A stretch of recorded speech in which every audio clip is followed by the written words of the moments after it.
Imagine having the body of a 30-year-old at 93. Sounds like a sci-fi movie, right? Well, meet Richard Morgan, a real-life Irish legend who didn't just age gracefully, he reversed the dang clock. He started working out at age 70. And now?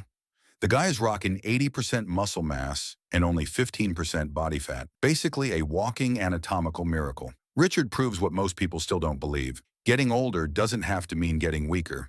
As the wise Barbara O'Neill once put it, let me begin with a statement that is a true statement. And I hope you all remember it.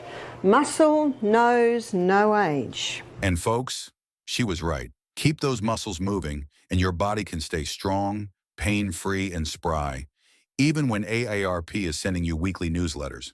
In today's video, I'll show you 7 essential exercises that are backed by science and proven to help you move, feel, and live better.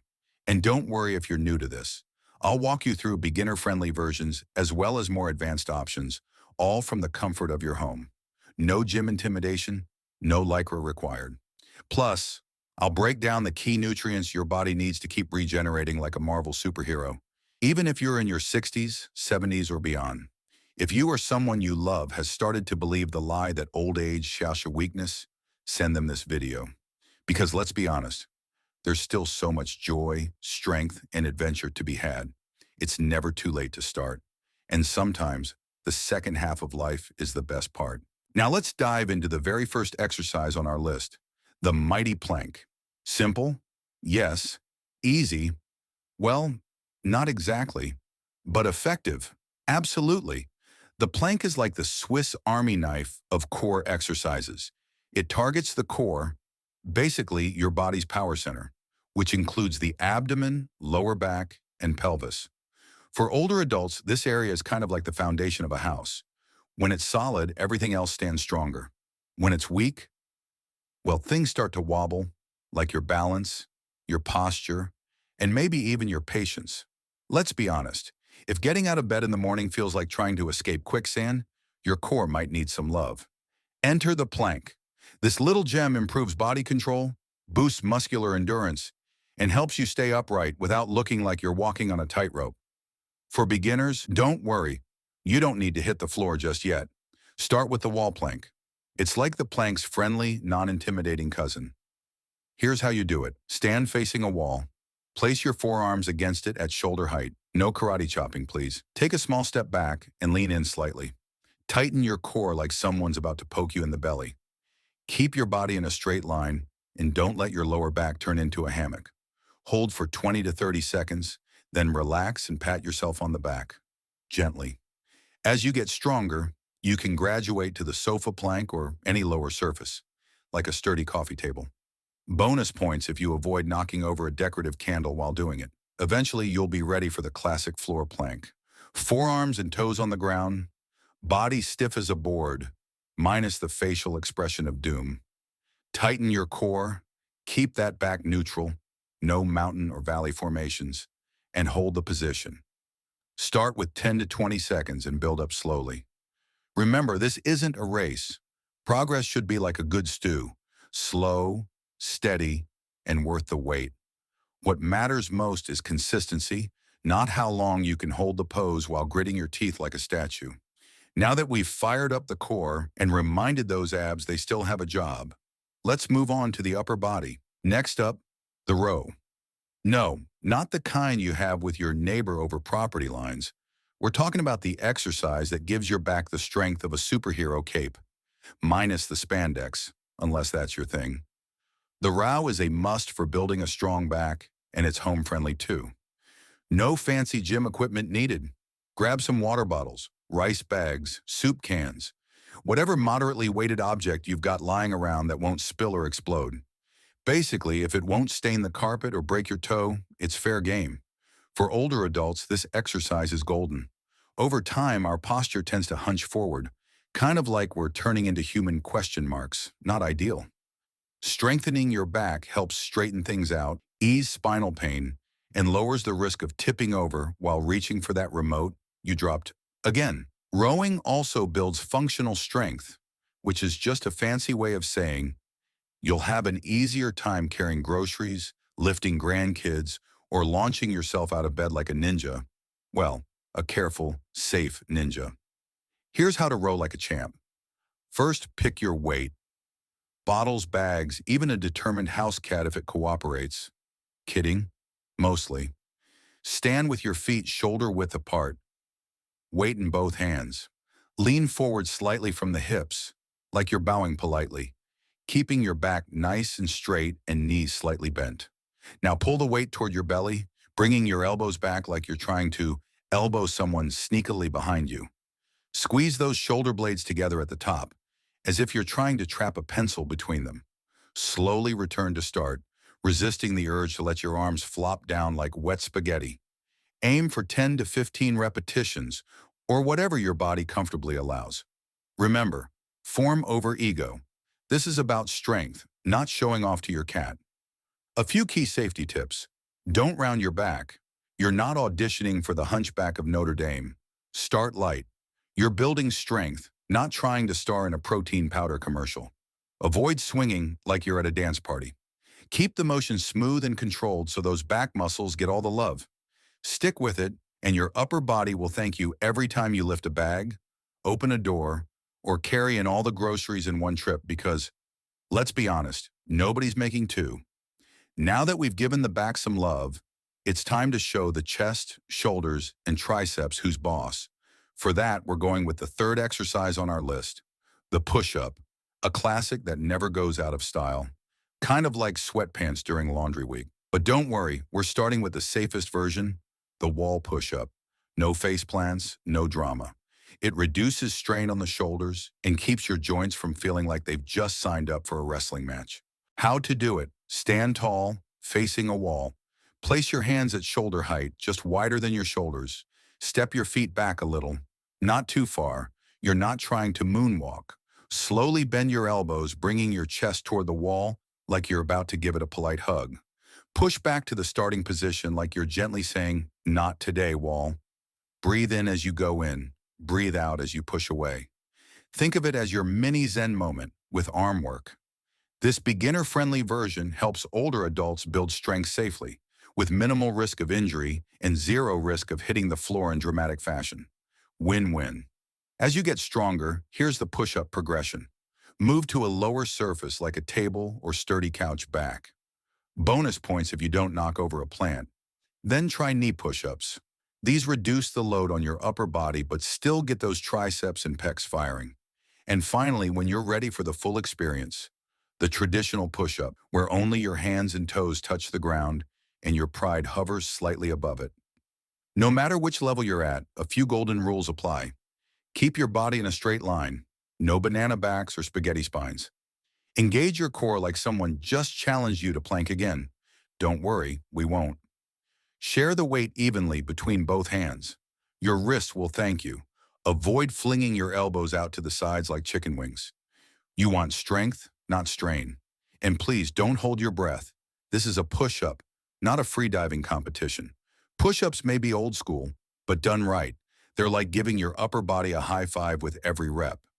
Now that the upper body is feeling like it could bench press a grocery bag with ease, let's shift gears to the lower body, the true engine room of everyday life.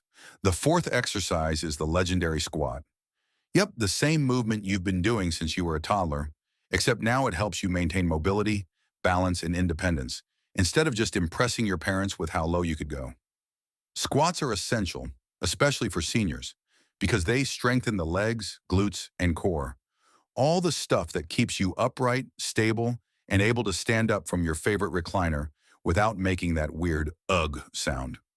As we get older, leg strength tends to slip away like socks in the dryer. And when that happens, things like climbing stairs, walking confidently, or standing up without rocking 3 times first become tougher. Enter the chair squat, the best friend of beginners and anyone with cranky knees. It's safe, effective, and doesn't require any fancy equipment, unless you count a sturdy chair from the dining room. How to do it. Stand with your feet shoulder width apart.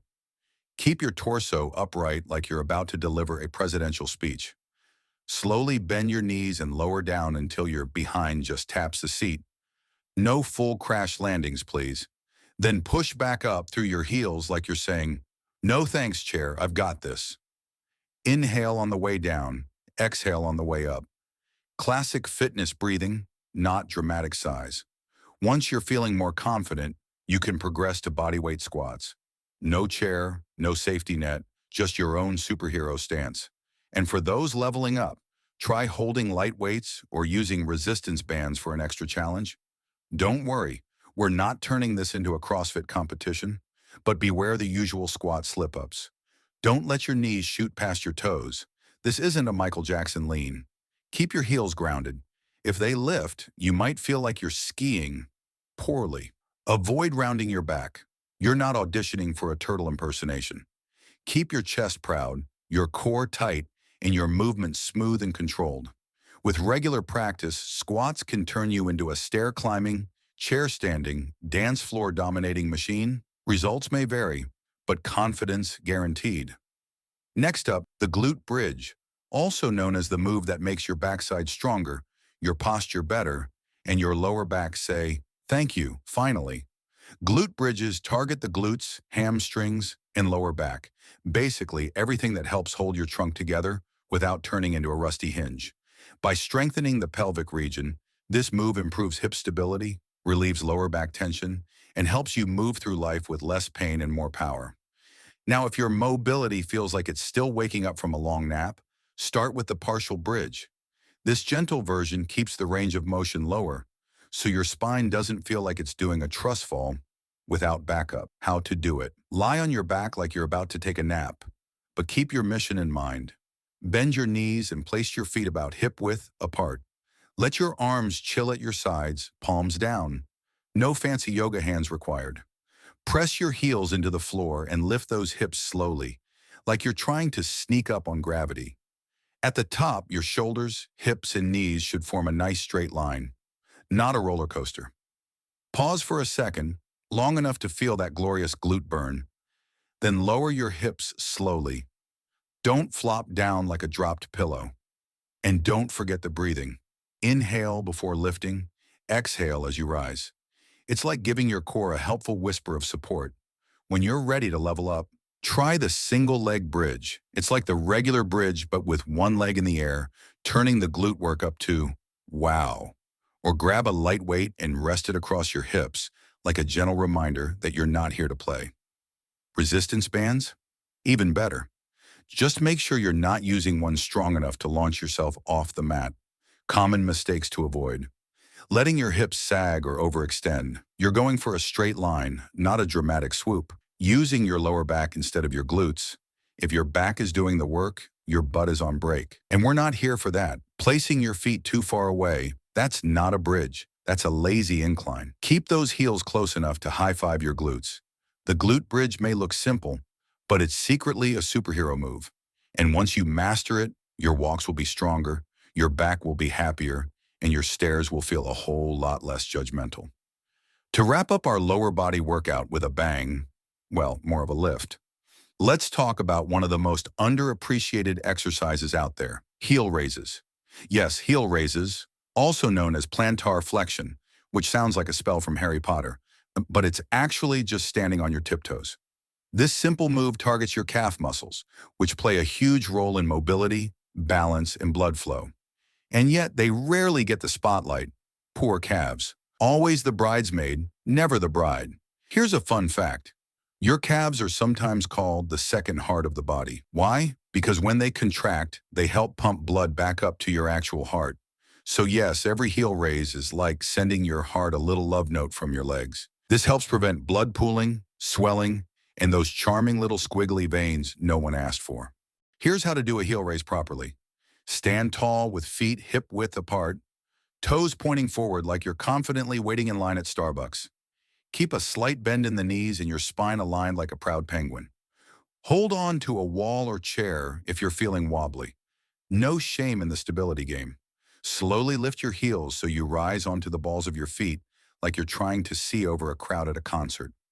Pause for a beat, cue the calf burn, then lower your heels back down in a controlled fashion, no dropping like hot potatoes.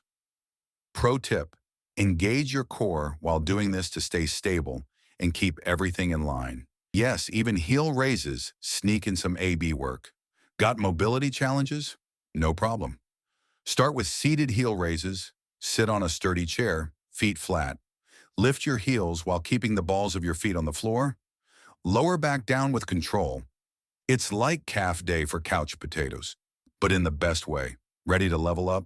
Try single leg heel raises for extra challenge and balance improvement.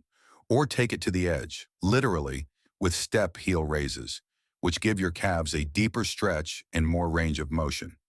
Just make sure you're holding on to something if your balance is still learning to behave. This small but mighty move improves circulation, boosts strength, and helps you walk, stand, and strut more confidently. Because let's be honest, strong calves just feel cool. Now that we've strengthened the entire body, top to bottom, front to back, there's still one muscle we can't afford to ignore: the heart. Yep, that hard-working little drum in your chest. Because let's be real, big biceps won't mean much if the engine running the show isn't tuned up. The good news? Cardio doesn't have to be torture. You don't need to run marathons or sweat buckets at a boot camp to get the job done. In fact, keeping your heart healthy can actually be, dare I say it, fun. Let's explore some heart-happy options. Walking. It's free, easy, and doesn't require spandex. Walking improves circulation, supports weight management, and helps keep heart disease at bay. Plus, it gives you a great excuse to spy on your neighbor's landscaping. Dancing. Crank up the music and move like nobody's watching, or like everyone's watching and you're nailing it. Dancing boosts your heart rate, improves coordination, and adds a huge dose of joy. Running. For those who like their cardio with a side of intensity, running is a powerhouse. It strengthens the heart, increases lung capacity, and torches calories. Just remember, good shoes are a must unless you enjoy debating with your knees later. Swimming.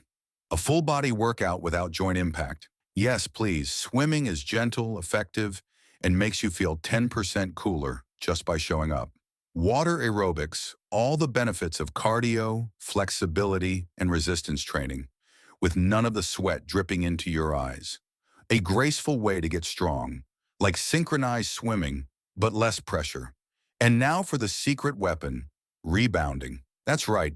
Jumping on a mini trampoline isn't just for kids or retro fitness DVDs. Rebounding gives your heart a fantastic workout and challenges your vestibular system, the inner ear boss responsible for your balance.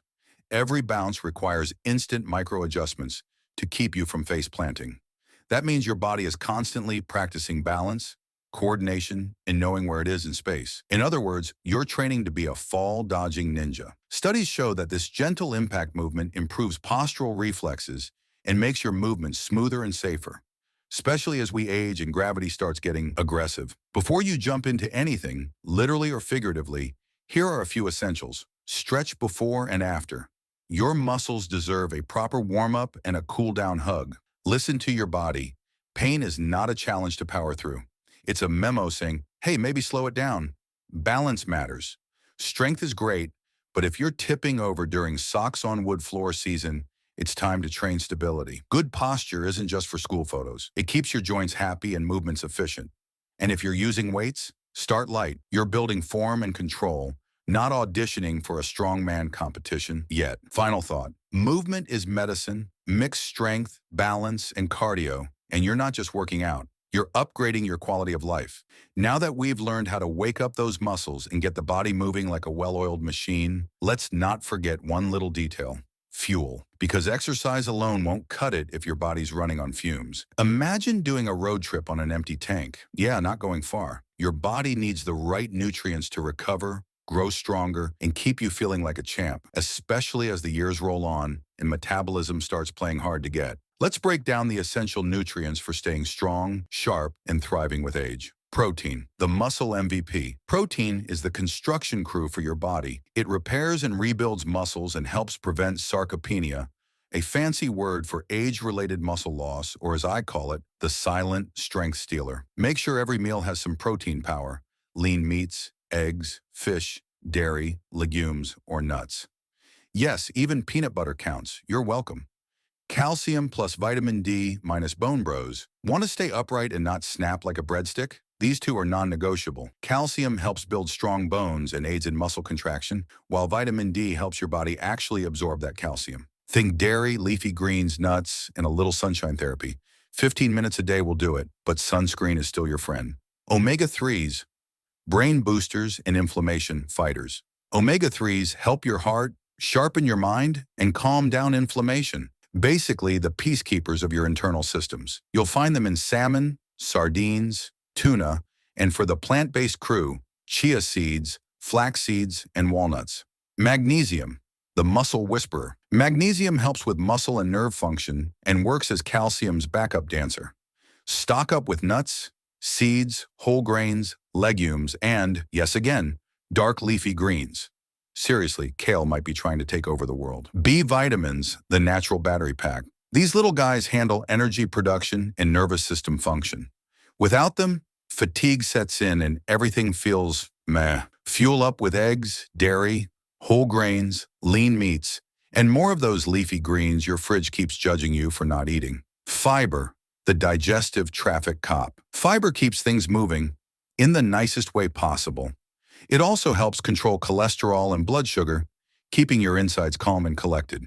Shoot for 25 to 30 grams per day with fruits, veggies, whole grains, and legumes, and wash it down with plenty of water or you'll regret it halfway through your walk. Potassium, the electrolyte hero. It keeps your muscles contracting, your blood pressure balanced, and your cells hydrated. Great sources: bananas, potatoes, beans, avocados, and, you guessed it, leafy greens. Seriously, you might want to plant a garden at this point. Antioxidants, the cell defenders. Vitamin C, E, zinc, and selenium help neutralize free radicals, aka the bad guys of cellular aging. Think of them as your body's internal security team. Find them in citrus fruits, colorful veggies, seeds, nuts, and good old olive oil. Coenzyme Q10, the energy generator. Coenzyme Q10 helps with energy production in your cells, especially in the heart and muscles. As we age, our natural supply slows down, because of course it does, but you can get more from red meat, fish, nuts, and olive oil, or chat with your doctor about supplements. Put it all together. When you pair a nutrient-rich diet with regular movement, the result is a stronger, more energetic, better balanced version of you. One that's ready for an active and fulfilling life, not just getting through the day.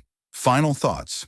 I hope this video has been a helpful guide for your journey to better health. If you learned something new or just feel more inspired, drop a comment below and let me know. Until next time, take care, stay active, fuel up right, and keep tuning in for more health and wellness tips. Your future self will thank you, probably with better balance and a stronger heart. See you in the next video.